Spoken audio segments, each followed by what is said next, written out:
early 2020s.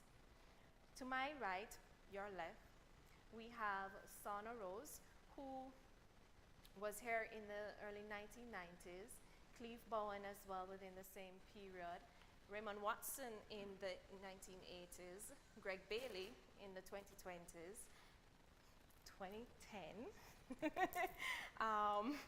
Forgive me, he's not that young. And we have Paul Smith from the 1980s. He graduated in that time period. And Stacey and Hyde in the 2000s as well.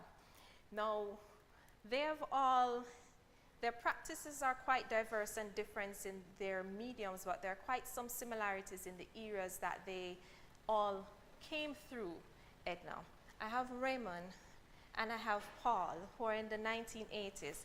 And their practices, Raymond explores sculpture, and Paul is with metalwork with jewelry.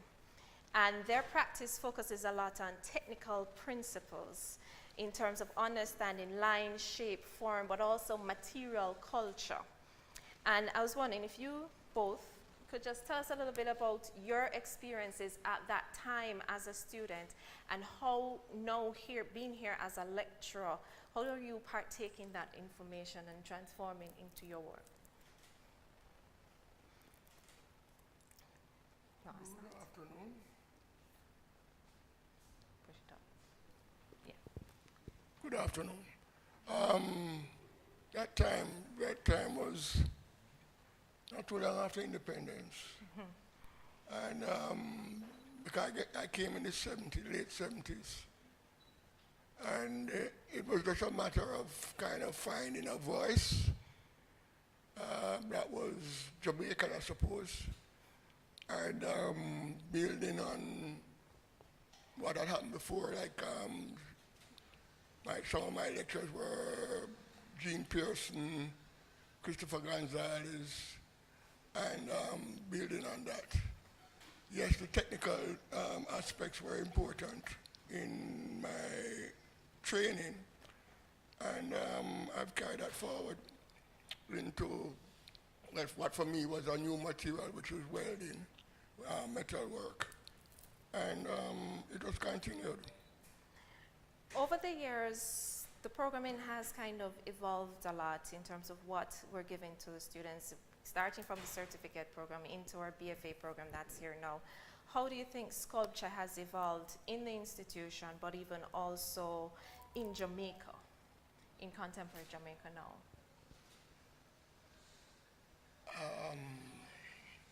Evolved. I'm not so sure if sculpture has evolved that much in the broader sense of Jamaica. We're still stuck, I think, too much in portraiture and imagery that portrays a person and a personality rather than ideas as much as I would like. Okay. And the practice of sculpture has diminished in numbers. There are not less sculptors now than there used to be. So I'm not so sure how much it has evolved, really. Paul, on a smaller scale, jewelry is kind of seen as miniature sculpture because you're still working with the same medium in the three-dimensional form. What are your thoughts on what Raymond has said?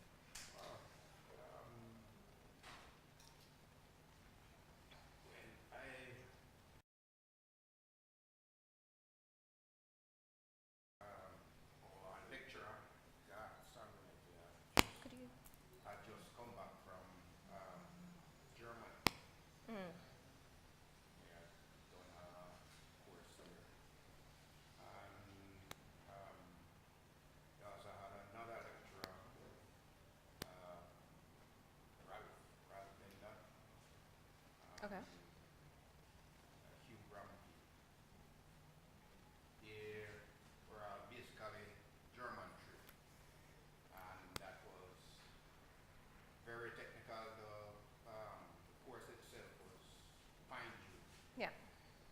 so we're taught how to make everything. Okay. What kind of visual representations do you do? Is it along the line of just jewelry for wearing, or in terms of any other explorations with fine art, wall pieces? Well, my background is my father was a cabinet maker, and he liked to dabble. As a matter of fact, the whole family, they have some um, art experience. Well, up to high school. Okay. I was the only one who didn't take art in high school. Hmm. Um, and well, father, he was actually, to me, an artist. Okay. The way he approached his work, Okay. he would, the way he would make his own French polish. It's like a scientist just pouring. Yeah, so do you see that experience for yourself in that scientific form? Yeah, I always looked at myself as trying to get to the root of techniques. Okay, awesome. Raymond, you had mentioned the figurative, and our younger generation, well, here of artists here, we have Greg and Stacy, who are currently, the pieces that they have in the exhibition are of portraiture. Evolving over the years, portraiture has always been this representational thing that it can either be very personal or very political in its content. How do you explore that in your work? Why is portraiture so important for you with what you're doing? Greg or Stacy? And Good afternoon, everyone. For me, portraiture has always been more introspective. It has always given me a voice in which to investigate the thoughts that are going on in my mind, even as I observe what is happening around me, because I focus so much on my identity and the space in which I exist culturally and how that impacts and has been shaping me. And so I've always just found using myself as a good medium to convey that. If I may also add, I also use portraiture as a way to investigate others and to see them and to get to know them. And so in some ways, I'm also getting to know myself when I embark on a portrait of myself. All right, well, for me, using portraiture or using the figure, it has some bias to it as well. I've always liked history paintings, right? And I've always loved representing the figure. And just visiting museums, visiting galleries, seeing these works,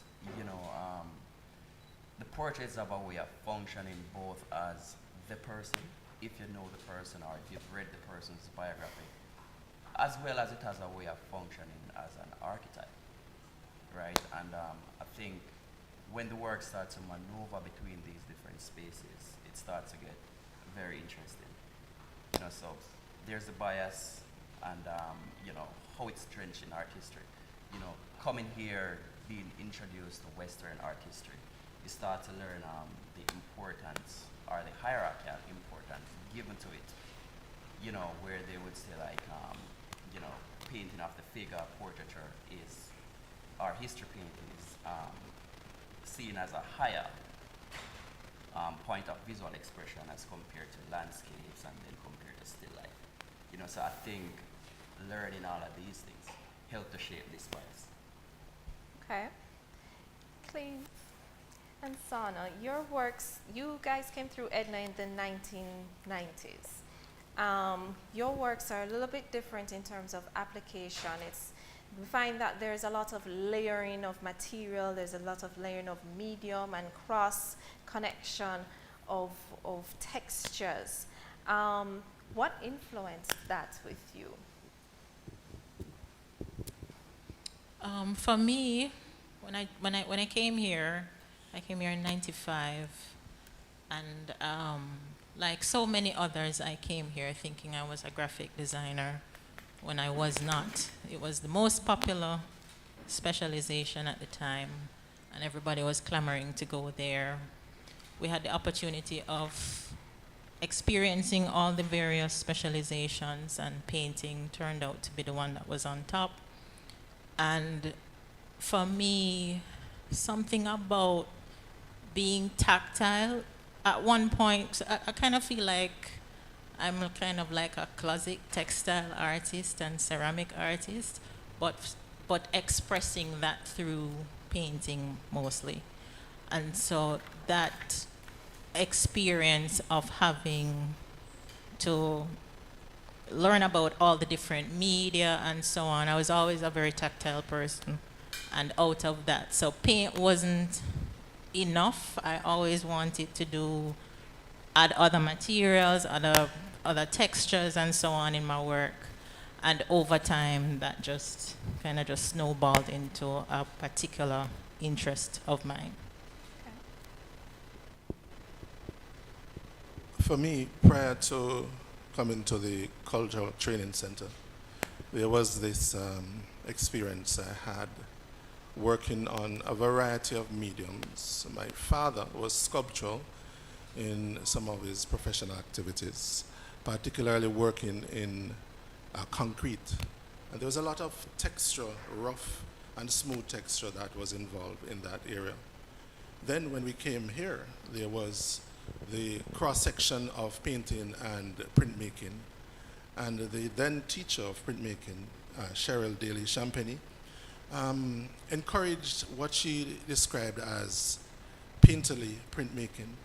And that fit in quite well with the layered traditional approach that I was aspiring towards in painting, whereby you would paint fat over lean, you build up layers, and as such, through that process, you were in control of the thinness, the thickness, the smoothness, or the hardness of the medium.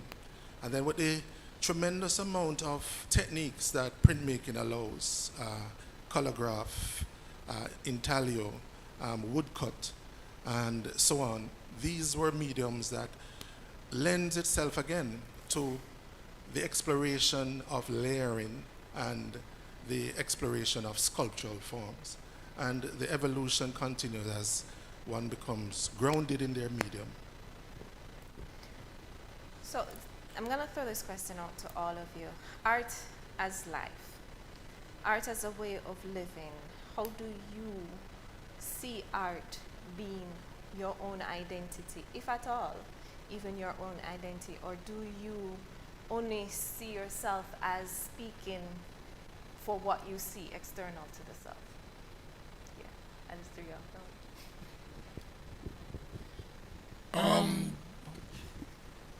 The expression. Go on.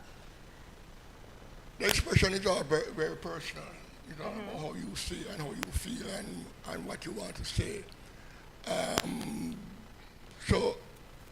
But it's also a reaction to your environment and what is happening around you and all the influences that you might pick up from your daily life, both visual and otherwise. And it is you. It is what you do. It is how you are. Sana? Yeah, I see it as this kind of seamless integration. When I think of myself, I don't think of artist here, person there. Somehow it feels very much integrated into who I am. And so how I see, how I experience the world, all of it is coming through the lens of art. Not so much what's in a gallery necessarily, but just how I'm experiencing the world. Sometimes it's a sense of wonder, sometimes it's a texture, sometimes it's an experience. I'm just filtering it through how I'm seeing the world, how I'm experiencing the world, and then expressing that in some kind of form. Well, I think art is a process, right? And it's just, for me, it's happening all the time. visiting museums, just doing research, going to galleries, or just talking to artists. Or my society influence a lot of what I do. So if I'm watching the news, if I'm scrolling on Instagram or whatever, for me art is always happening. So it's a matter of process, and it's a matter of how you filter these different information and what is happening at different points. Cleve was talking earlier about lean over fat, or fat over lean actually, right? It just brought me back to a place where when I was doing my MFA, I had a friend from Cuba. We would always be talking about these different painterly techniques, right? And even that for me is art, having these kind of conversations. So it's always happening, really.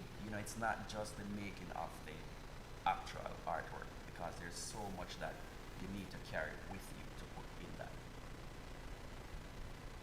You wanted to add? Just to follow up on that point, it's not just the actual making.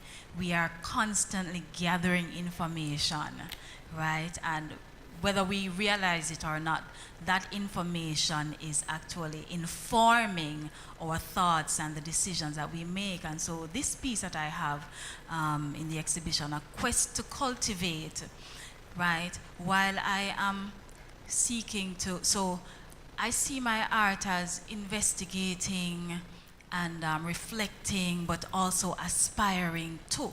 So for me now, it's like, okay, what can the art do? How can it move us to the next stage where we really want to get to? And so I recently have been gardening a lot, and so I realized the involvement that is required, the deliberateness that is required in gardening, in farming. And so even the name, the title, A Quest to Cultivate, speaks to a deliberateness. In this piece, I am investigating our identity after living in Japan for several years, and how I observed the almost oneness yet individuality of the society that I was a part of. And it was something that I aspired to, how they were able to stand together, which I think Jamaicans do well when we find ourselves in these foreign countries and we realize that, hey, that's a Jamaican. We have a way of coming together and being one, and yet maintaining this individuality. And I want to see more of that within our space, and that is what I'm investigating. Being here in Jamaica, we kind of take things for granted. We take our identity for granted, our culture for granted, and we don't have that kind of unity while maintaining our individuality that I think would really help our country to move forward. So that is where my thought process is, a deliberateness in using art to bring about such transformation. Just to touch on that, I'd like to reflect on what my father used to say pertaining to art. And it is a saying which often affects a lot of us. And it has to do with the viability of art. His opinion was that if you pursue art, you turn out to be a tufenge.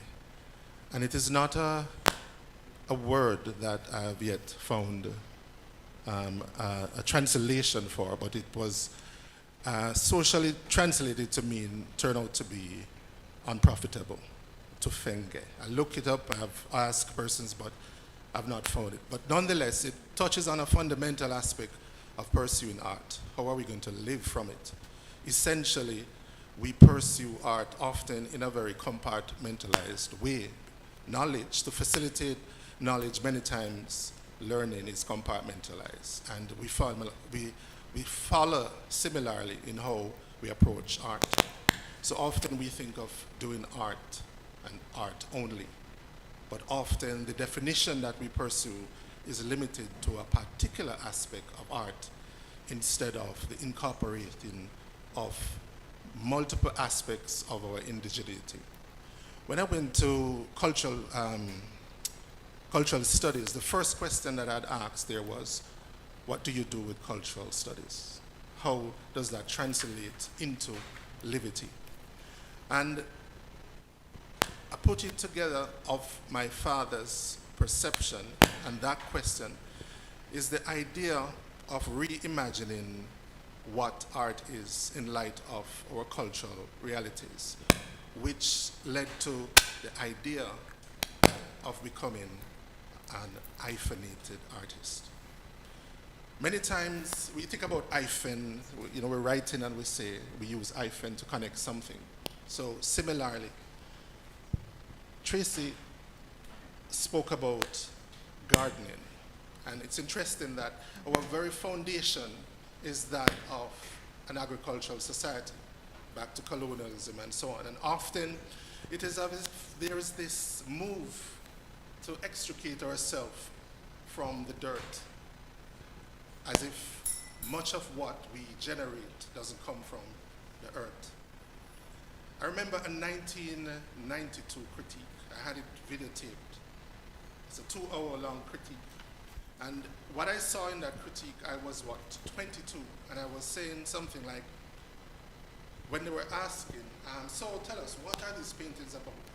And I went waxing poetic. I love the dirt. I know the dirt. And what I really was saying was, I am 50-50 urban, 50-50 rural. Knowing the dirt, yes, is where I come from. I am dirt, more or less, dirt. But that statement itself unlocks the fact that when we are connected with our indigeneity, the idea of being an artist is not a box, but it encompasses integrating the resources and the sources from which we come. And in so doing, it becomes a way of life in which you're centered, you're balanced, and you're connected to see endless possibilities of exploiting. And exploiting is not a bad word. It's often taken to be that. But exploiting the necessary resources that we have in and around us. And in so doing, the notion of art as therapy and mental health stabilizer is also incorporated in how I continue to see art. Yeah. And at different times, one thing dominates other than the rest, or one concern might take precedent, but nonetheless, the overall drive is to have a harmonious whole on which there is sustainability and liberty. On the note of sustainability, we're all practicing artists here. We're creating works, we're pushing works out on the market, international and local market, but we're also very much dedicated to the Edna College of the Visual and Performing Arts, that nurturing side of us. How do you balance and sustain this practice as an artist, as a lecturer?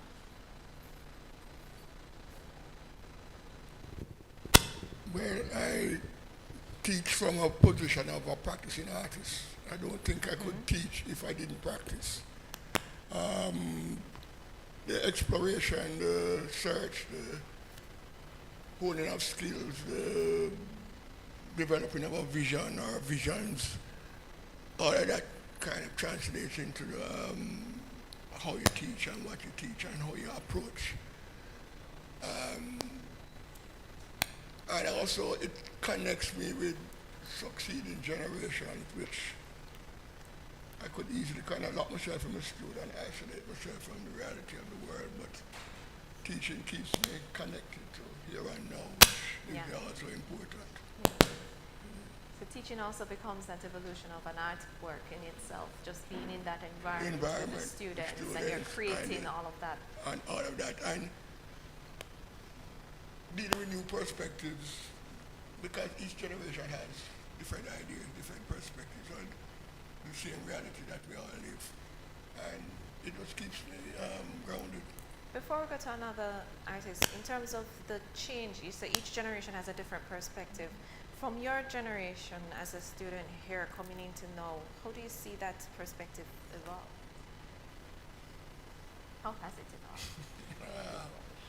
I mean, I know it's a large length of years. It's a long time, and it has changed incrementally over the years. I mean, I graduated when? A long time ago. 81. Exactly. You're perhaps seeing most of the change that none of us have ever seen. Yeah.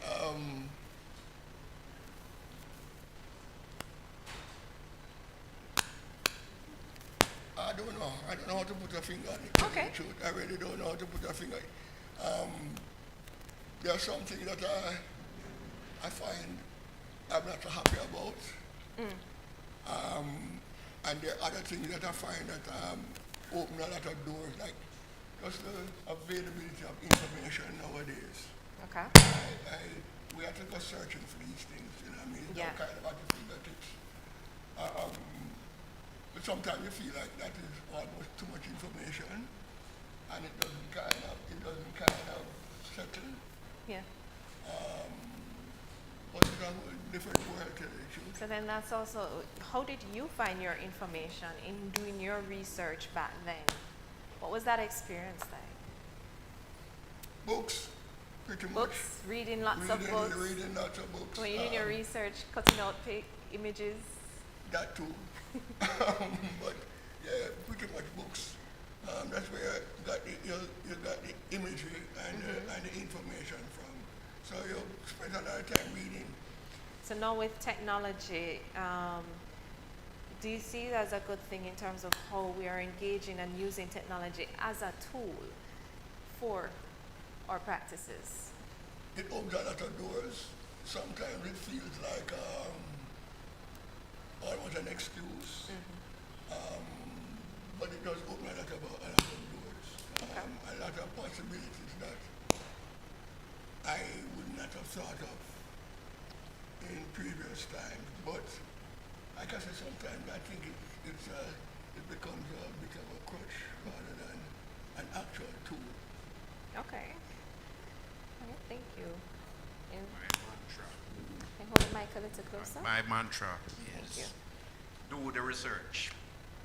Any student that knows. Yeah. Because the information is there, it's out there, and you can find it if you search. I came from the era of books also. And We're still in I the era of books. It's just that we Yes, have right. some It was- technology now that allows us to get things a little bit differently. So different outputs. It actually feels like it was an era. Okay. E-books Fair are enough. books as well. Yes. Era of the I know that paper. the science knows and tells you that all these electronic stuff causes people to have short memories. And actually reading books, Yes. it develops your memory. So how have More you than that. sustained your practice?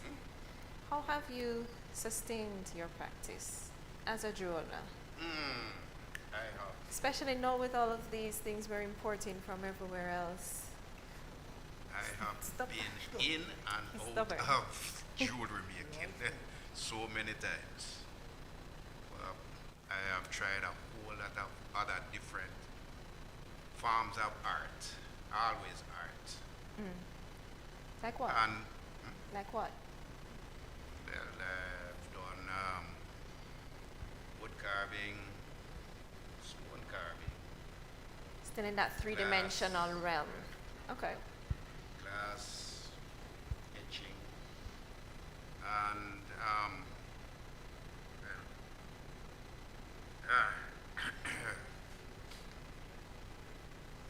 no matter what, I've always been drawn right back to where I started. What keeps pulling you to it? Yeah. What keeps pulling you to it? Um, What pulls you to jewelry? I think it's the jewelry that is pulling me.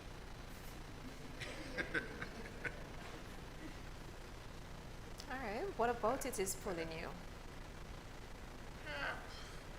It's the energy of it. being with the metal, the fire, the forms, everything about it. All right. When I came here as a student, there was an interview there where somebody asked me about art. And my thought then was art is everything and everything is art. And it's just within like the last 7 years that I have come to realize that I am an artist. Just looking back at everything that has happened. Okay.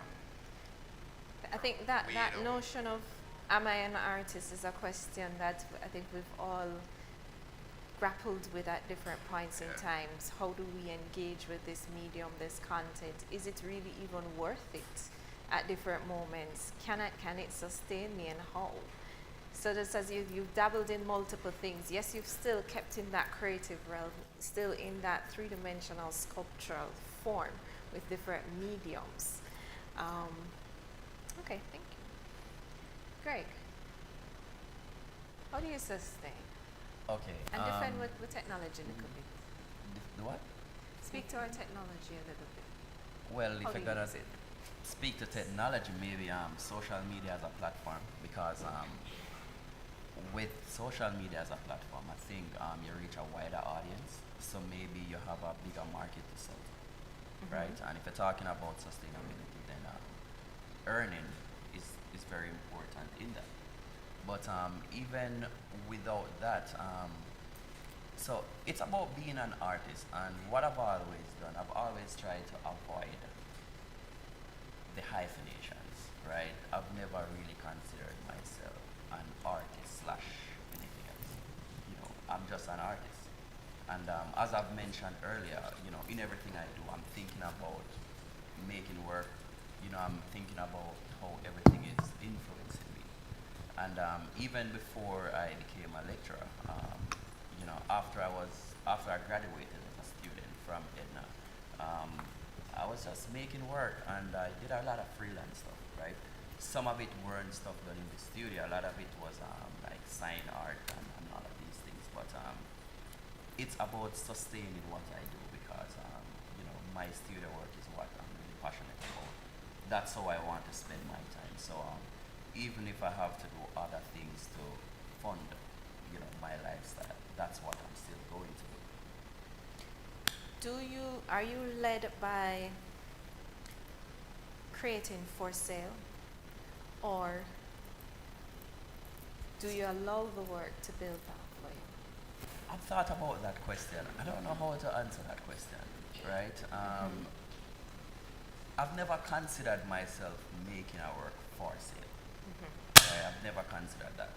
I think I'm quite authentic to what I do, and I'm really driven by the process and what I really care about, you know, which is the representation of black people within the 21st century. You know, there's a lot of history that goes into that as well, right? And yeah, I've never really think about my work as creating a particular piece for a market, right? The closest I think you know, that could be applied is, you know, people giving you commissions based on stuff that you've produced before. You know, so I think that's the closest I would think my practice has gone to. How do you balance all of it? It's what I want to do, so you know, that's just how I spend my time. Stubborn, eh? Yeah, I don't know about how do you balance stuff, really. You know, this is just what I do. You have something to do, you have your responsibilities. You handle your responsibilities. There's the teaching, there is your artwork, there is the commissions, being able to do all of those different things. Because I mean, for some artists, once they graduate, they're not able to sustain the practice. They're not able to even continue that creative part of themselves. They either go and work in full-time somewhere, whether if they're teaching at another school, perhaps not even art, or into other businesses, call centers, insurances, all of that. So we find that a lot of our younger artists, well, not even younger artists, a number of our artists, they have to divert. But then you're doing multiple things and you're balancing it. Yeah, that's interesting, right? I remember being in final year. One of my peers asked me, what am I going to do after I graduate? And I was a bit baffled by the question. What else is there to do, right? Everything I was thinking, I think, was a wrong answer. So I asked her, what are you going to do? She said she's going to go to Mona School of Business. So I'm like, I wasn't thinking about that. I was thinking about making art. So I told myself that, okay, I'm going to try out this art making thing for 2 years and see how it goes, right? Or for 3 years and see how it goes. And then that kept going on into another year, into another year. Okay. Continuing practice is a decision you make. You make that decision to do it. And you work it out as you go along, tell you the truth. But that's how my life has worked. Because I wasn't going to do anything else. Everything else was going to be supplementary or secondary to producing art. And no, I don't produce art for sale per se. I produce art that I hope to sell. But I don't kind of produce art for sale. Okay, thank you. Sana? Yeah, whether you think you're multi-hyphenate or not, I think the artist's life eventually lends itself to that.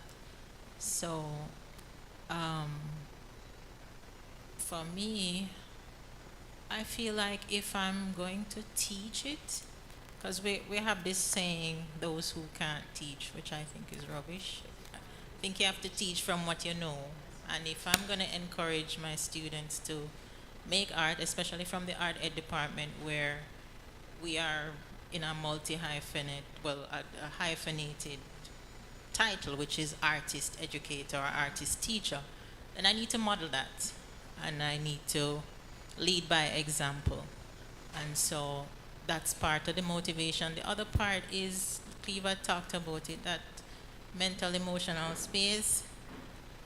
There is a need to express and to tend to one's mental state, because there's something about this thing that settles me, calms me, focuses my mind. I discover things as I'm working.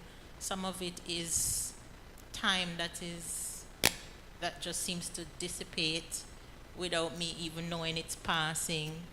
And then afterwards now, in discussion with students, you have to try to analyze what just happened. The very thing I'm asking the students to do, I need to also be doing it as well. That's how I'm seeing it. And then for my own self, creating is just something that just has to happen. Just like how some people just love bag and shoes, you have to make art.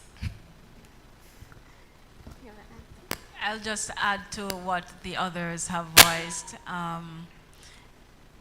I will tell this story as long as I live. At 5 years old, I was asked, "What do you want to become?" And excitedly, I said, "I want to become an artist." "Girl, you're mad? You don't know say artists not make money." And it never deterred me. When I left high school, I only applied for the Edna Manley College. It never crossed my mind that I probably would not have gotten in, because art was always it for me. And I had to find a way to keep doing it, even when I didn't have the space to do it. So I would draw when I couldn't paint. I would write when I couldn't draw. I would sing. And I still continue to be hyphenated in this way, just to foster this practice. I remember distinctly, Sana was leaving as I was entering, and she said less than 5% of those who graduate from the college end up being practicing artists. And I made up in my mind that I would be in that 5%. You have to be deliberate about it. You have to cultivate it, right? Because it's always going to be tugging at you somehow. Well, at least for me, you know, I wanted to try and abandon it at some point. I remember my first solo exhibition, Life in the Real World. And it was just not my world. You know, being in the corporate world was not for me. I still had to try and find a way to make art. And as Greg said, if it meant doing something else that was going to be supporting my ability to make art, then that was it. Because art is who I am. Art is my life in all its varying factors. And I want to encourage somebody who is probably thinking of abandoning art. Don't give up on it. Find a way to make it happen, because we need you. We need art. Do you want to add any more? Yes. Evolution. Trust the process. We are part of a community here, and the fact that many of us are graduates from here and receive employment here makes it possible for us to speak the way we do. And as such, we cannot overlook the contribution that fellow colleagues give over the years. And before they give it as a colleague, the experience that I have had from 1990 to 94 has been enormous.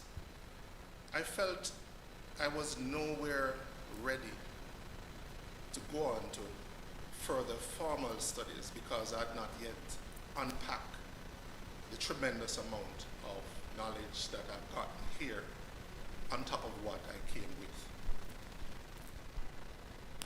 As a staff, there are particular colleagues that will say things to you. There are times when you need a word to make it to another word.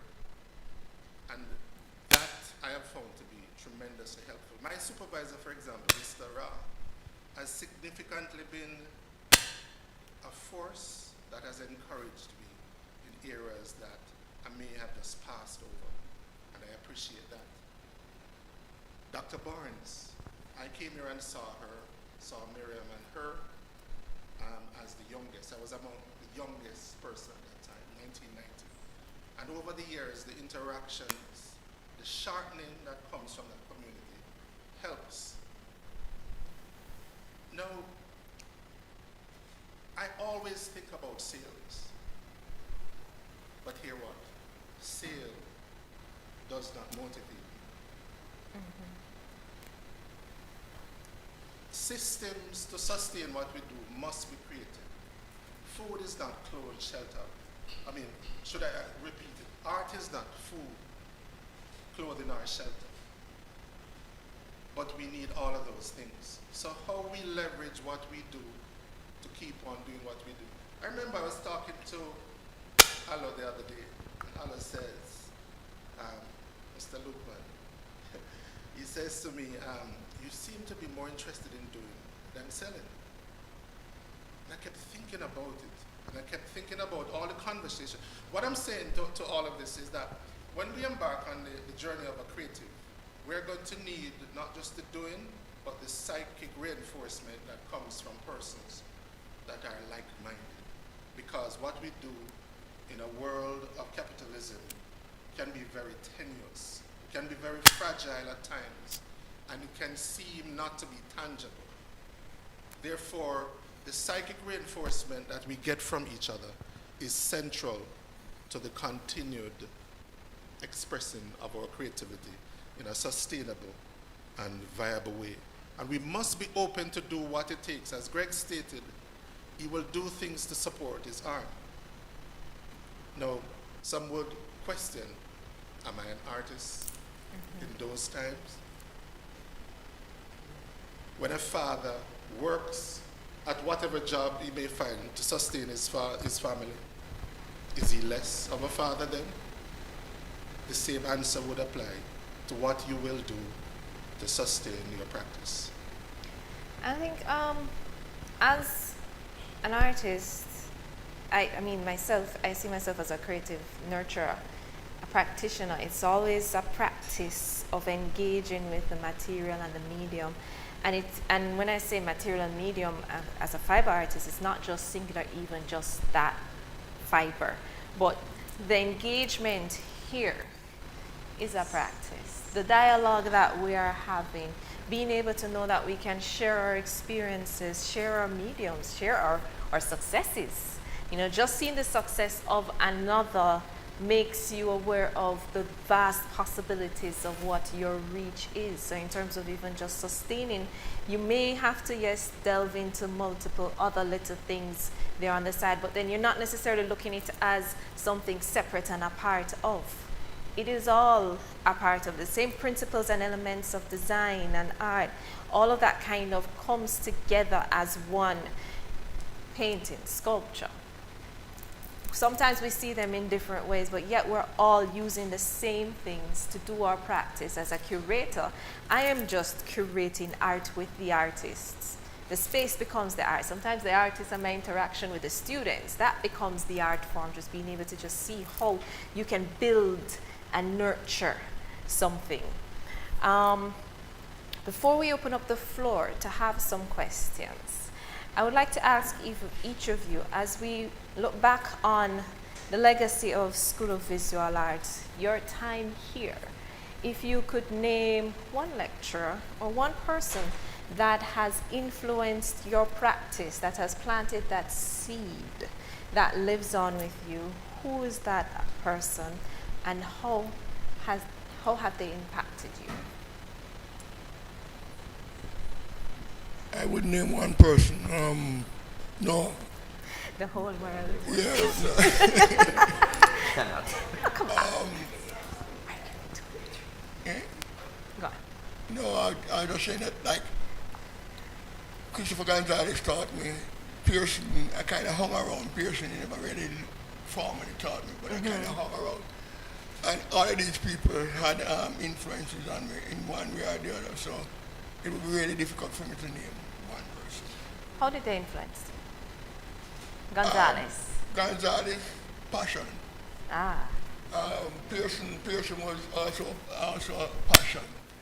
And just finding yourself, seeing somebody who is committed and doing it irrespective. Basically how they influenced me. Okay. Sana? Yes, the list is long, but I think two that I can call are Patrona Morrison at Patrona in first and second year. And it was something about how she introduced us to space and form that was really revolutionary to me.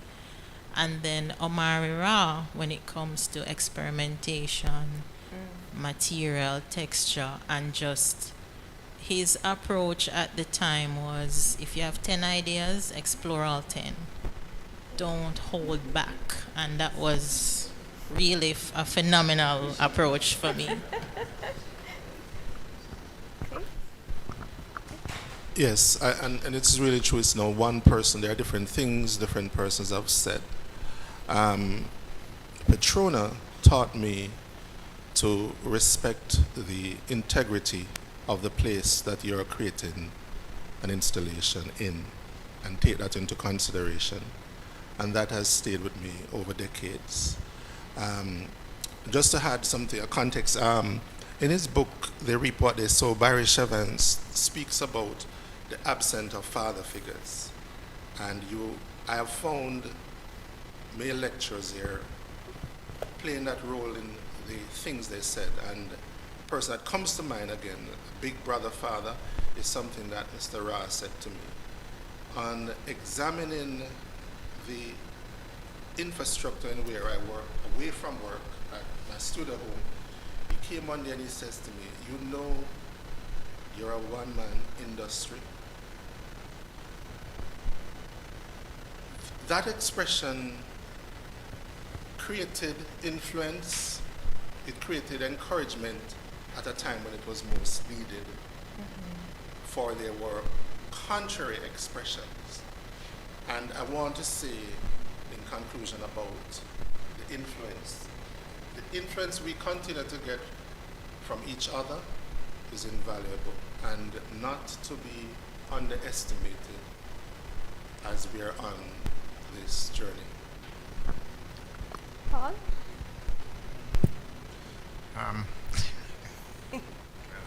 My influences were more the student body themselves. Okay. I had Ra. He was a couple years ahead of me. Right, you run the school. Yo, I remember his obsession in getting a certain size canvas. He was speaking about it for the entire 2 years that I knew him. He would talk and talk and talk every single day. He wanted that size. He didn't want anything else, and he don't want to. He doesn't want to sew up anything or patch up or anything. He want one large canvas. When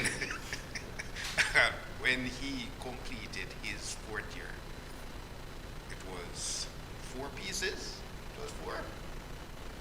I filled up one student. Yeah? And it was 4 pieces, and that filled up the entire wall. And Okay. it was paintings of basket weaving. Okay. Yeah, very detailed, down to the bamboo fibers, everything. I said, I'm looking at it, I'm looking closely. I said, this is really good. And Can see the details stepping in your back work now, too. turned and something caught my eye. And expletive deleted. Still the same. But I saw an actual portrait in it. And going, and I started looking at all of them as, oh, hold on. All of them have that. And there are a whole lot more students around the place now. They had Kalinev, Toulon. Yeah. He was from Dominica, I think. Toulon, Etienne. Okay. There were the people that I actually associated with. Okay, cool. Stacy? You going to say Ra too? No. Can everyone hear me? Yes. Respect Mr. Robert, no. I feel almost obliged to call almost all of my lecturers' names, but I won't. But there was a sensitivity with Prudence Lovell that I needed at that time in 2nd year. And since I've come back to the college and I've seen her, I just feel so excited to be working alongside her. And I of course, she doesn't remember teaching me specifically, but I'm like, do you remember when you were? And she's like, huh. You know, and so that, mind you, I did not understand the need for all she was pushing me to do at the time. But her push was so loving, in sharp contrast to Mr. Cecil Cooper's very rough push. But at the end of the day, he just wanted nothing but the best. So much that he invited us into his space at his house when we were in final year, and the same with Dr. Boxer. And to this day, I wish I could have we don't have apprenticeships anymore. You know, you just go and just sit and watch the artists work. And I think we need some of that, because I still want to get Dr. Boxer's technique and Mr. Cooper's technique, and I'm still nowhere near. And so they would have influenced me in those ways that I cannot forget. I'll leave it there. Great. Well, for me, I could not answer this question with naming just one person. It's my entire experience at Edna. You know, I'm from rural Jamaica where art is not even a thing. You know, so wanting to be an artist, you think you have an idea of what an artist is until you come into an art institution, right? And it's a whole different ballgame. And I mean, I can always remember Mr. Cooper's loud personality. You know, he had a very strong personality. I was happy that I got along well with him, but you know, that was a thing with Mr. Once in a work, you know, and you show ambition in what you're doing, you know, you would be good with Cecil, right? But so there was that, and I think that was really ideal for creating a serious platform.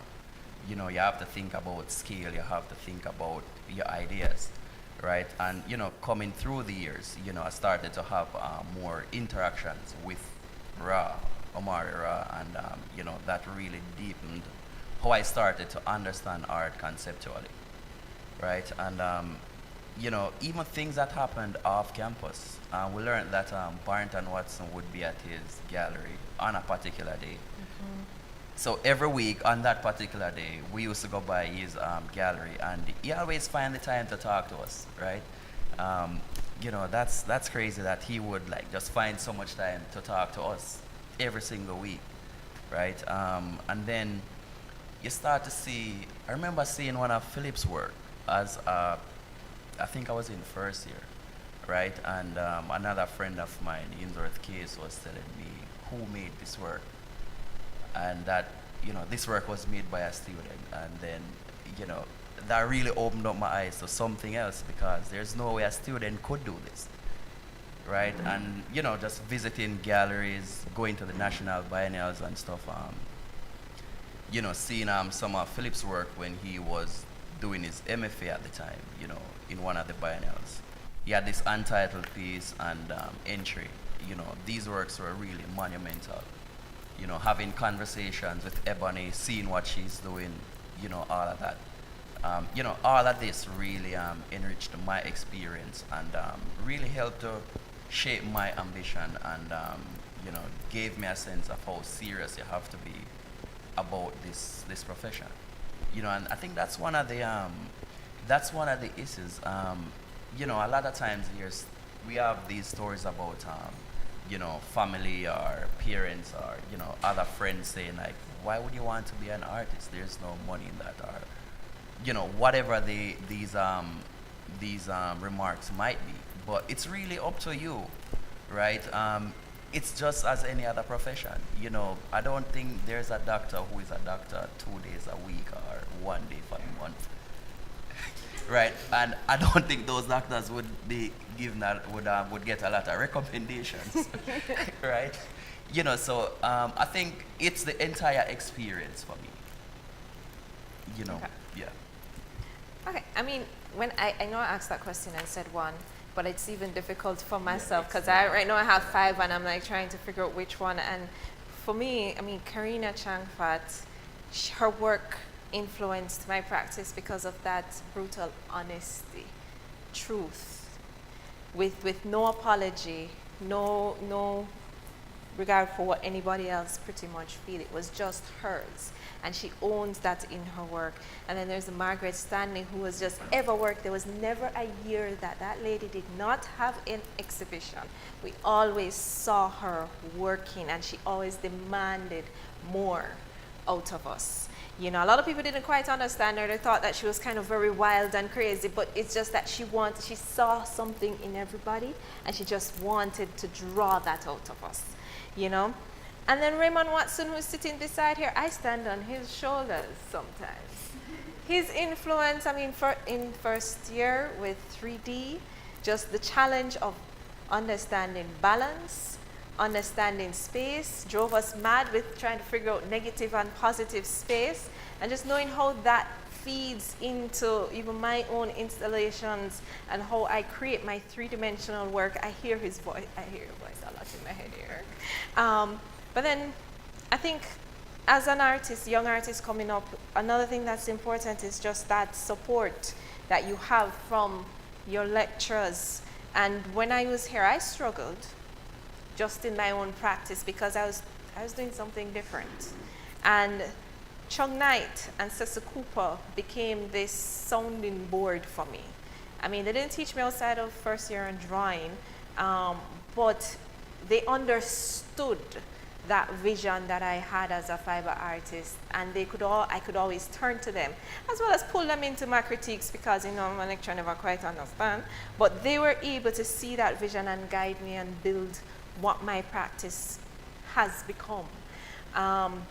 But one of the things that I heard here a lot of is just how we were able to go into the spaces and engage with our lecturers' works, in their studios, in their practices, or even how we saw another student amongst us and just how they pushed that boundary.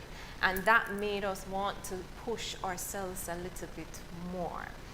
And on that note, I'd love to open up the floor to our principal there. Yes. Could we get a mic over here?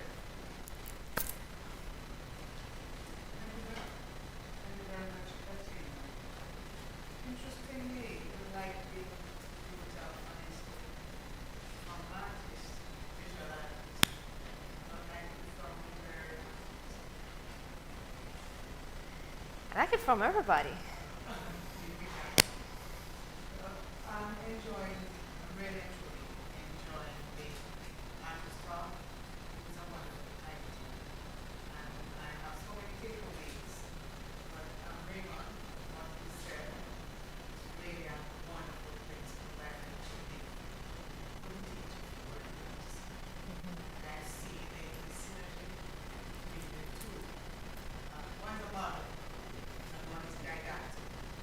But the two are interlinked, some people say. Tim, sales don't matter much to you, it does. That's wonderful. And it's an idea. And I think most artists live by that idea. But in the world of AI, you have to protect that idea. But also, you have to survive in spite of that idea. So, you have to balance to make sure that same matter too. Even while you're art Exactly does. what I said, because I think about sales always, but sales is not what motivates. And that doesn't mean should motivate. It really should. But Strike a balance. like what I said, I think about sales all the time, but sales doesn't motivate me. So that's something else does. Invariably, things are sold. Live. So those are my observations, and whoever tells you to respect the integrity of your installation space, that was good advice, and I see it happening over here. I hear the discussions from the students, and I hear the rumblings about what they can do and what they are not to do, and I recognize that they are being taught to respect the integrity of their installation space. So those are my observations, and these are my two questions.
Does anybody want to tackle her first question? So the question is, how does art mimics life? Art imitates life. Imitates, right? Imitates So art. they Okay, say, okay. right? And I am saying that there's a synergistic mutuality in that kind of thinking, but it can perilously move to where it becomes a parasitic relationship.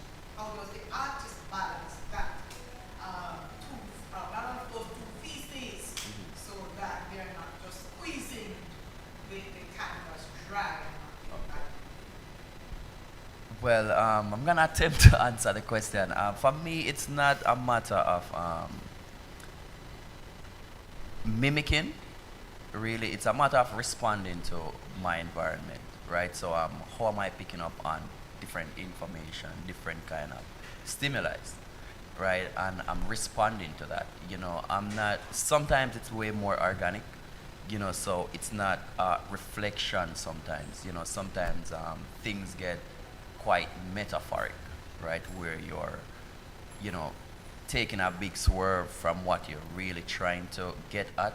So instead of going at it directly, you're making this kind of swerve, and you know, you maneuver different terrains to get to it. You know, and even in that, I think that approach allows the process to be a lot more organic. You know, and allows you to, I don't know, engage with this society a lot more through probably conversations that the work itself would generate. My motivation for that question came from, I don't remember, you remember that Pulitzer winning photograph. I'm trying to remember the artist, the photographer's name. In fact, I probably never at any point wanted to learn his name. But it was that photograph where he took the Father John, the Carrion Crow, just sitting there and waiting for this little child to die. And he won the Pulitzer Award for it, and he won many awards, and he was on every talk show. Until one talk show host must have heard me from Jamaica and asked him the question, so after you took the picture, what did you do? So he made a hell of a lot of money, he made his name out of it. But that is a guy there. All it I was mean, to him was a picture. That's my motivation for the question. I think as artists, we are responding to what we see. We're responding to our experiences, and we use our art as a vehicle to start conversations, to make people aware of what is happening around. Yes, there are some of us who actually use it just as a way to milk the system, because that does happen internationally and locally in some instances. But we, as an artist, you have to know what you are about and what it is, the impact that you desire to make. There are many multiple ways of engaging with it. Some may be right, some may not be right, some may be just as it is. But we have to own our own identity and just express ourselves. We may choose to decide to engage with very political content because that is what we are passionate about, or we may choose to engage with very personal content because this is who I am and that's my identity and that's what I choose to put forward. But then it all boils down to who that person is and what it is that they desire to do. But then it's not even singularly so much about even just the artist. A lot of times it's in responding to him being able to create that and gaining all of that acclamation behind it is a response to what the audience is bringing. The audience wants that. So he's giving that to them and they are feeding him. So he feels right in what it is that they're doing. So it is a push and pull between the audience and the artist. It's a push and pull with the artists themselves, but it's all a matter of what direction it is we desire to take our works. I mean, in terms of balancing, it's really personal. Philip? Well, I would add though that artists do have responsibility in terms of what the people public. So in other words, normally artists, and I'm going to use DJs as an example in general, they often hide behind this comment of what does the audience want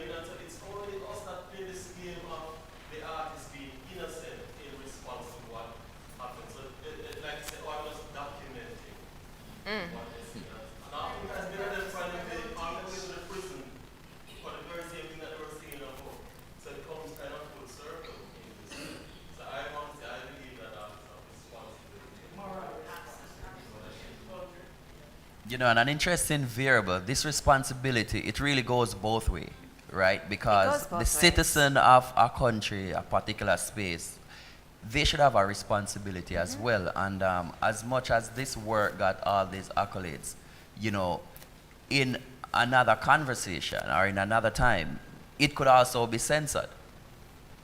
Right, so the public also has a responsibility to play. And, since we're in the institution, we talk about politics a lot, right? And, even in Jamaica, we can say like the wider citizen base of Jamaica does not participate much in even the political atmosphere or the political space of Jamaica.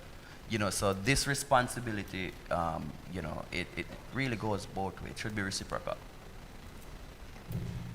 We have another question there? It's okay. I actually just want to respond. Hold on. Yeah. Please don't forget my other question. Haven't forgotten it.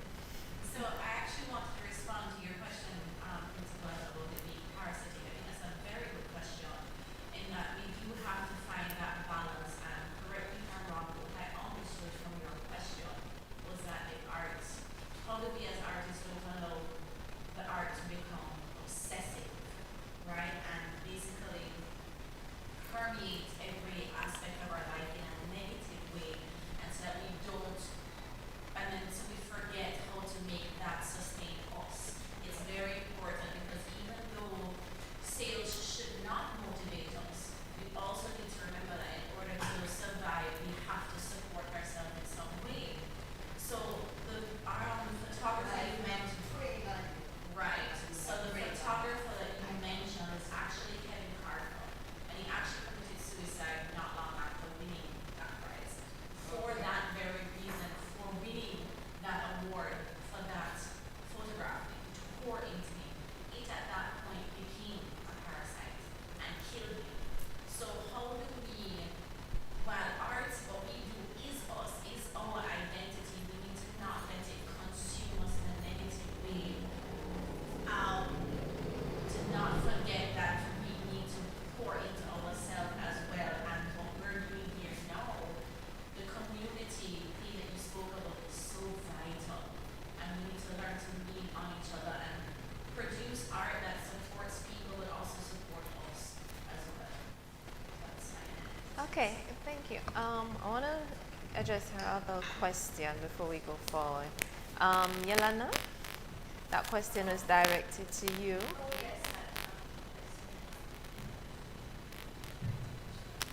Good afternoon. I'm Yolanda Williams, curatorial assistant. So to answer your question,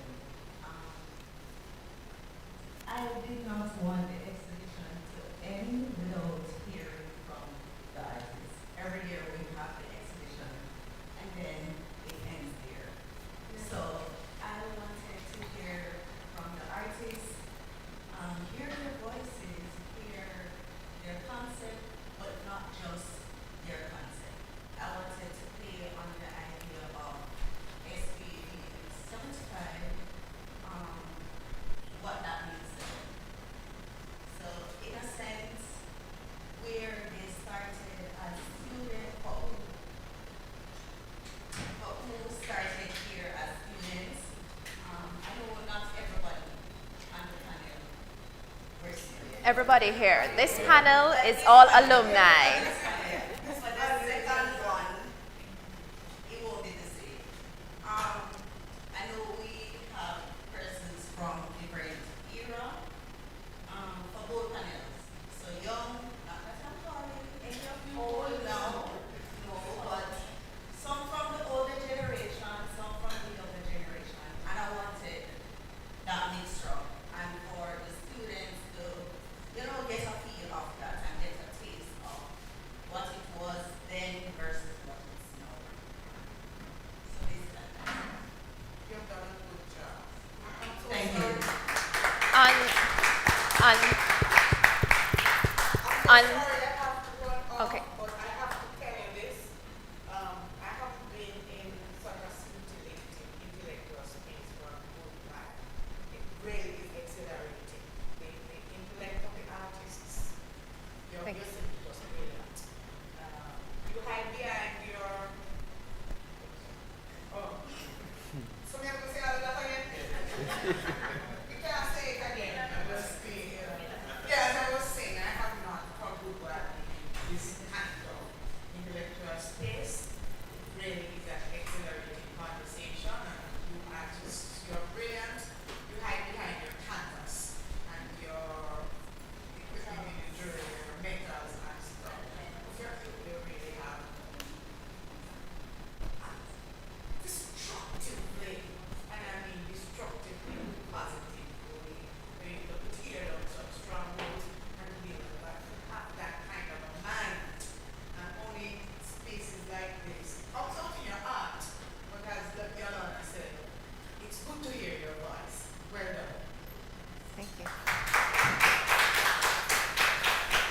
All right, I think we had a question back there, and then we come to you. All right. All right, so right, hold on. Yes. Yes, what were you telling me?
Come, you're good.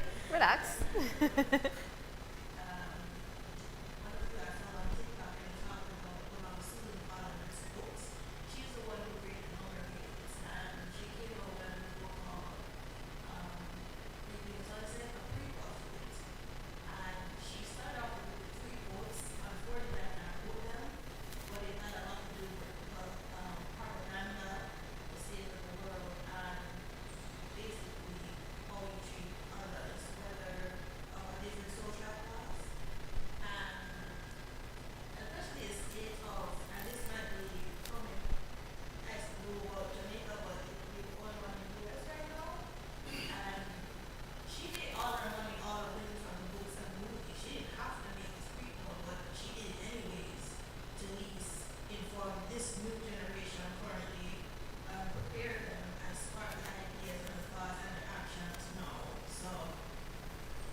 Thank you for that contribution. Kyla, was it you that had a question? No, hold on. Oh, so then why did he put it? Mike. For the recording. I want to just say, hopefully respond to the question. We kind of want to truncate it for this presentation. So, I don't know about art, imitating life, or like imitating art. Actually, Mike, I want to popularize art in our politics and issue. It was responding to culture.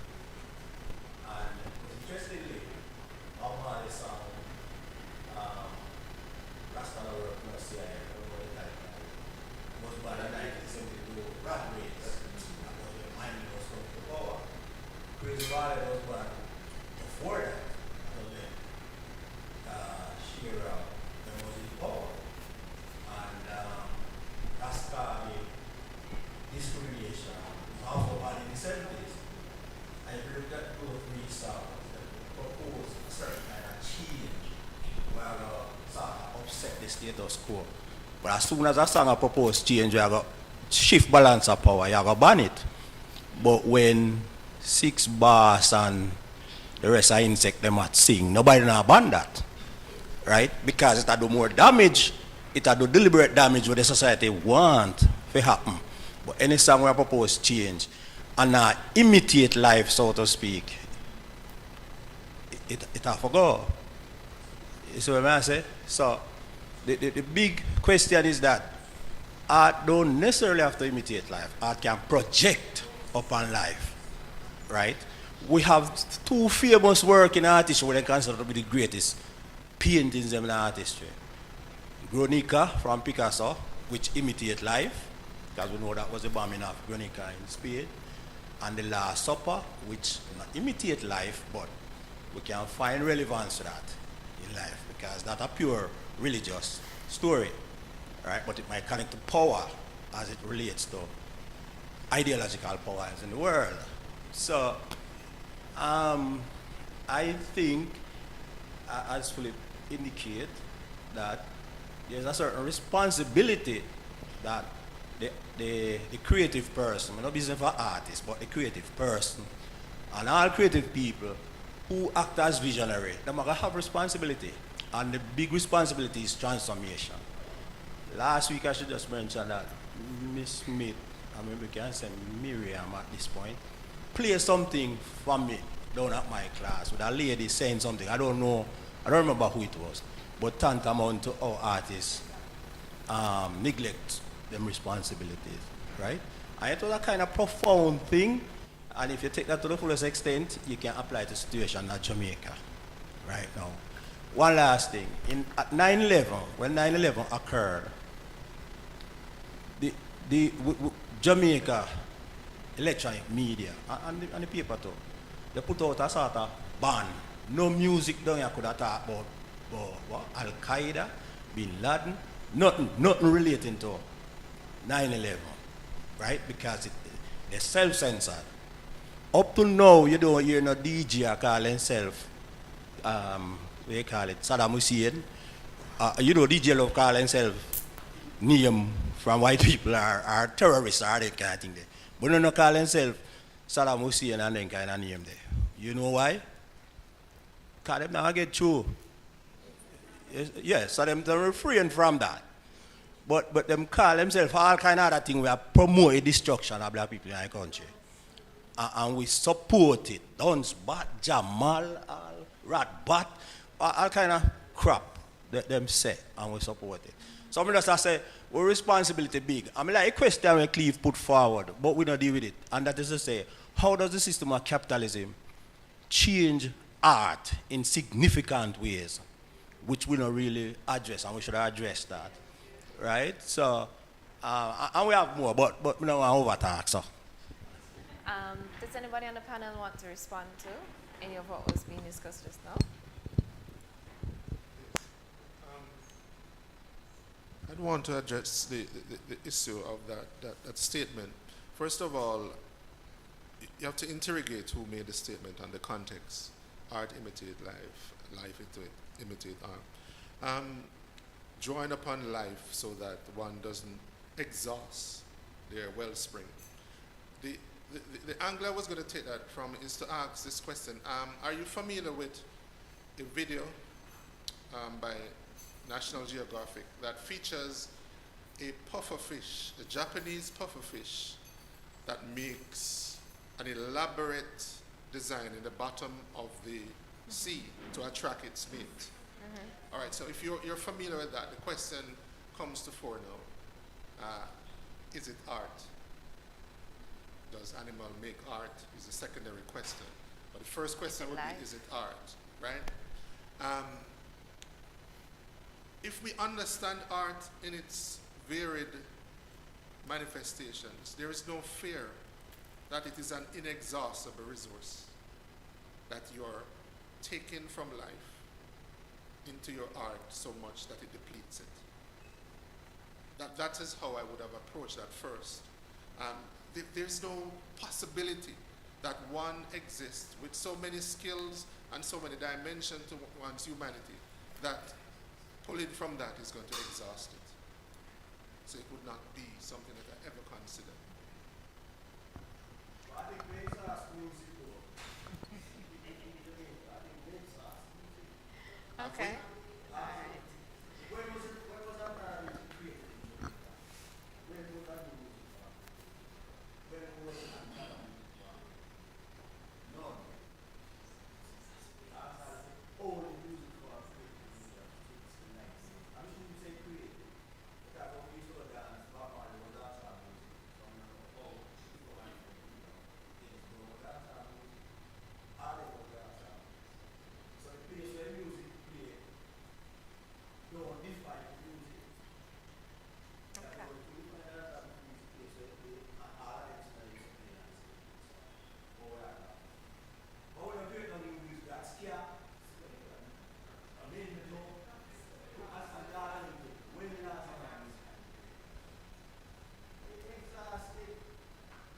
have we exhausted our own art? When last have we had another era of art? Have we exhausted our own artistic practice? I don't think I can write about it if we read and look at what's happening. Nobody writing, so we'd love to get some writers or young people coming up. We need some writers. So on that note, is there any other question on the floor? Can you hear me? Oh. Yes. I had a question. I'm really sorry Mr. Smith stepped out because I wanted him to answer as well. But this question was really open to the entire panel. And I wanted to probe into, we've been seeing a decline in the number of students in certain departments. So I've noticed it since, I've only been here 4 years and I've noticed it since then. I wanted to ask for some of your thoughts on why that is happening in certain areas, even if it's not your own area. And, but especially if it is your area, please. And how do you feel about the students' engagement generally in your specific discipline? How do you feel about how students have been engaging in the specific areas over the time that you've been here? Well, I'm in Textiles and Fiber Arts department. Started in 2004. I feel as if there has been a rise and fall, a constant rise and fall in the department. They're like waves within my area, because there might be a point in time when we have 10 persons coming into one cohort and then it dwindles down to 3, or we might have 6 coming in and it dwindles down to 3 again, or even 2 at different moments in time. But I feel as if there has never really been, from my observation, there's never really been a shift in the numbers, because it's been a kind of a consistent thing. And a lot of times I think it's just sustainability. Being able to sustain it, whether if it is, okay, I can see myself making a career in this, or I cannot afford to continue, or perhaps this was not my passion and I wanted to go and do something else. And it was even with that question where we're asking, how do you sustain your practice? It really is a deep-seated drive that you have inside of you to want to continue. And that is my observation in textiles, but I know that generally we've had struggles with the institution. With numbers coming in, we've had struggles. I mean, just with Corona coming in, we're still recovering from Corona. There are vast shifts in approaches, and I think we are still at a stage of attempting to adapt and resolve. And in even attempting to adapt and resolve, we are transforming, and that transformation we're trying to understand as we are here trying to serve you as a student, but also nurture our own practice and stay true to what that is. Anybody else want to put For sculpture, this last stretch I started teaching there in 1999. The sculpture department didn't exist. There were no students. Then eventually we kind of built a department over the years, and we ended up with a kind of peak of about 5 or 6, I think it was at the time. And then it's been just getting smaller and smaller ever since. I'm not sure exactly why, but you get the feeling that nowadays students don't really want to make anything per se. There's the technology, the computer, the imagery, the fingertip, the click, click, click kind of situation that seems to dominate. I could actually go back to my old pet peeve, whereas I think high school not establishing a foundation to actually come into the art school. So people come into the art school haven't got a clue what they're coming in for. They just kind of end up here and they don't know why they're here or what they're expected to do. So maybe that has something to do with it. But the gut feeling I have is just that people just don't really want to make very much that hands-on, tactile relationship with the material and the medium. Even ceramics, which I've never seen ceramics have as little people as they have now. Even ceramics is a very tactile kind of situation. There's not as many people involved as there used to be. So,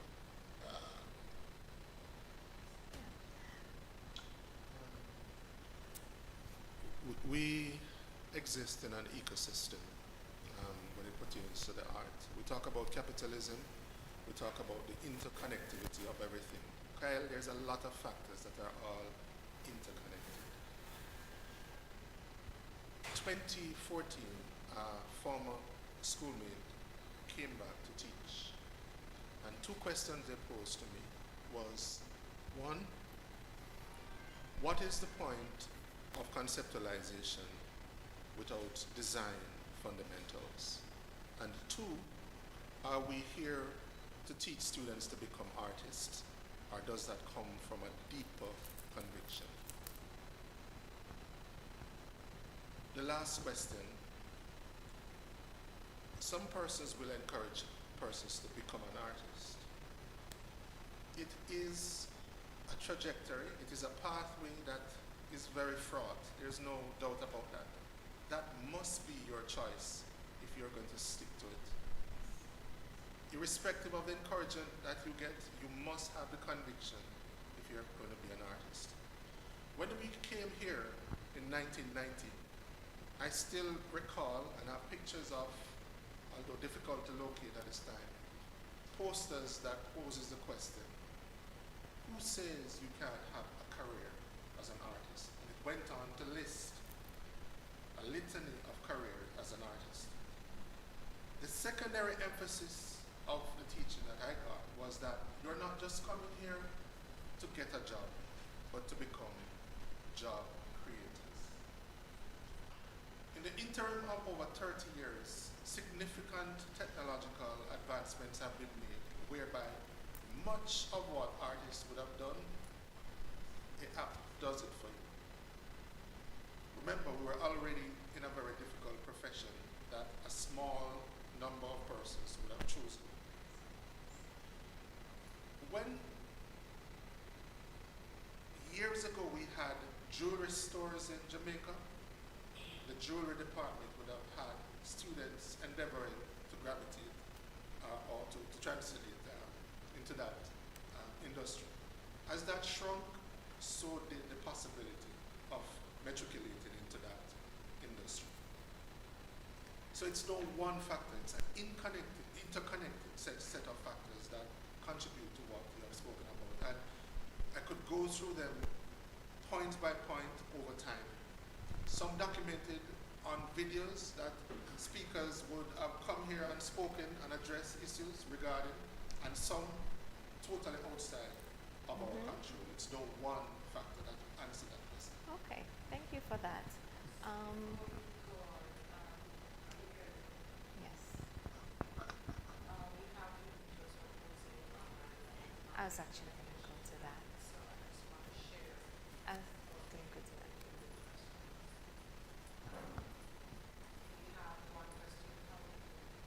So the question is from Ellie Nelson. How do you envision the role of EMC VPA as an active archive of assemblage and social creative responses? And is there archival practices you all build into your teaching practices? So Stacey, would you like to take one of those questions? I was really pondering this question, trying to understand exactly what Ellie was trying to ascertain. And if I'm understanding correctly, then my response is going to be through a reflective assessment. We encourage students to take a reflective and almost systematic approach to their process. And we are very deliberate about doing this through journaling. And we do this because outside of that, they themselves seem unable or not yet at the stage of maturity to be cognizant of their own process. And so each student across the varying courses are encouraged to journal. And I say to my students personally, you are not responding to the prompts or the questions we pose to you just to say, Miss or Sir, I have answered the questions.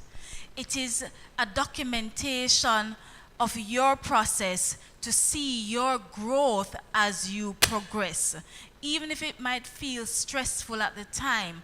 And we have to take this approach in terms of documenting because of technology. And even though it is so available, I don't think our students utilize it in the best way to record.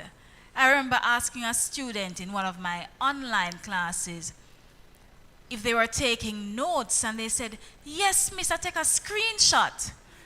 And so it helped me to understand the thought process of students and how we needed to encourage them into properly assimilating the information which they would have been able to get better through books. As Mr. Watson highlighted earlier, when you read, there's something about reading, turning pages, highlighting. That's a little bit different than using a tablet and, you know, the stylus and so on. It doesn't register as well. And so when we force you, as it were, to record your process, investigate what was successful, what didn't work for you, and document that, then I think it helps them to develop. And the archival, yes, that's how we build it into our teaching process. I hope that answers the question, or if anybody else can comment on that. Sana, you want to jump in? It feeds back certainly from the education perspective, the idea of the reflective practitioner. Yes, document your process. Yes, document your work. But certainly looking at work as a thing that you do and pondering and thinking about and questioning, what am I doing? Why am I doing it? What is it for?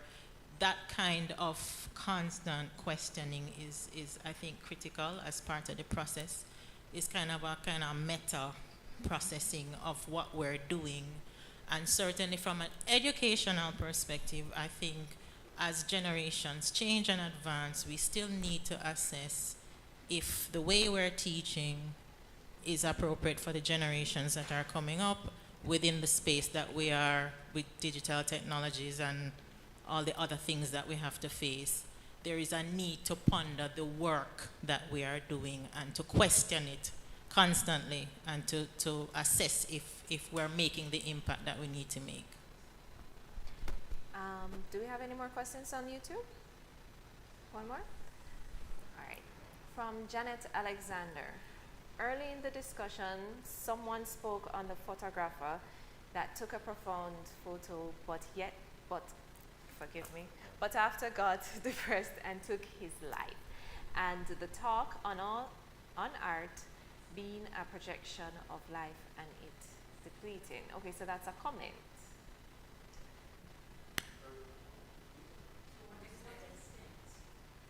To what extent does the artist's emotional, mental, and physical investment in the work drain their own vitality, and can the act of creating art paradoxically deplete the very life it seeks to express? And how does one archive that balance achieve, we were talking about archive a while ago, and how does one achieve that balance in fair that not being depleted make their art seem crafty? That's a big Who'd like to take that? Well, first of all, the premise that one starts on affects the outcome. If art is a way of life, and life is inextricably intertwined with everything, then as one is grounded in life and the variety of activities that sustains life, then theoretically, that wellspring of creativity should become inexhaustible. Fear is a mind killer. Sometimes it's best to face one's fear and let it pass through them. Fear also exists in the mind, and many times when we fear that which we don't know, embracing it can unburden the possibility of knowing what's on the other side of fear. Craft evokes the idea of touristy and dangerously close to tourist art, an expression used by Dr. Virli Pupe in a lecture once here, as well as a section in her dissertation. Now, the notion of crafty often takes on negative connotations in the Caribbean, but it should not. I say it should not because one needs skill in putting together one's work. And irrespective of what market one is serving, whether the eye end or the tourist end, it should be a matter of pride to know that you have put together something that has the prerequisite skills and knowledge that you can say this was an authentic expression of my accumulated knowledge. Okay, thank you, Cleve. All right, we have room for one more question. Are there any? I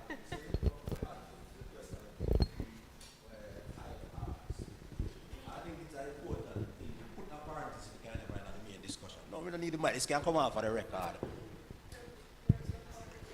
All right. I just want to say that in the question Kyle asked and Cleve responded, I said it's a very dynamic situation. I just want to mention the program with, this is not an advertisement for Rubis, by the way, but the program where Rubis initiate as a kind of social intervention. It provides scholarship for students to come to art school, fully funded, I believe, and we have had several students from there. Yet, the program can't find students who can take up, who willing to take up that responsibility. And the program is really in a precarious position. So I would say that in addition to it being a dynamic problem, and we look mainly at the school, the society is seriously in need of criticism too. We have to look what's happening out there in the society. All right, thank you for that. On that note, we are gonna. You're gonna wrap up now? Yes. Okay, thank you. I'm wrapping. Okay, I just want to say thank you to the moderator who so effortlessly took the panel through the questions that she had prepared. Thank you so much, Katrina, who gave so much of yourself to the process. Mr. Greg Bailey, Raymond, I felt like I was going back several decades just listening to you like you're up on the mountain, the wise one. Paul, thank you so much. Your energy, Miss Hyde, was amazing. And Miss Rose, thank you for grounding your responses, even contextualizing within the art education space. But Mr. Bowen, I want to thank you for just how much you took the width and breadth and depth of your responses to be so, reflective in how you shared and how you expounded. And I must say, we wanted to have had a semi-formal opening at the beginning, but because we were running so close to time, Ms. Coombs just dove right in, and I really appreciated that. But I want to really say thank you to Ms. Mullings. Each year we put the Artists Talk on our academic calendar as an event to happen. And because of so many things, this was a vibrant part of the Edna Manley SVA process pre-COVID. And I think, as Ms. Coombs says, we're still in that process of coming back to who we are since COVID. We're still transitioning. So the energy with which Ms. Mullings went at this is amazing. I don't think she'll be tired even after today because she's still in process for next week. Ms. Mullings, thank you so much for pulling all the parts together, for everyone that supported you with this. You went about this so effortlessly and so energetically that it's really heartwarming because there's much to do. As smoothly as it went, there was a lot that she had to do. And all she responded to was, Ms. Mullings, please make sure that Artist Talk happens. She was like, yes, and that's it. She just went at it.